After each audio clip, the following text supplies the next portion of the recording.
Take out the house on a Sunday, block the road, and catch the person behind this. When I walked out, my mom was standing there. She knew everything now and she was not happy. When I told her I'd been paying our bills, she looked a bit ashamed. We didn't talk the entire ride home. When Sunday came, we both sat in the living room with the blinds open, waiting to see it all happen. I felt sick to my stomach. I was giving up someone who had changed my life. Someone who had helped me so much over the years. His car pulled up and all the police lights flashed on. I started to cry and I bolted out of the house to see him. I needed to apologize for all of this. He tried to drive away from the cops and a huge chase started. The cops had either side of the road blocked off, but he was ramming into cars, desperate to get out. Sparks were flying everywhere. Car alarms were going off. He was even tearing up people's yards. Finally, the cops chased his car into our front yard. They pinned him against the side of the house and yanked him out. I called out to him, apologizing while the cops held me back.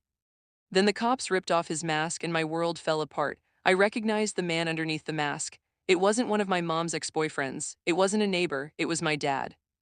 My dad, who had died when I was 2, now it was him apologizing. My mom and I stood there in absolute shock while they put him in the cop car. When we found out the real story, I couldn't believe it. After I was born, my mom and dad were fighting a lot. The stress of raising a family was apparently too much for him, so he left for work one day and faked his own death by crashing a boat.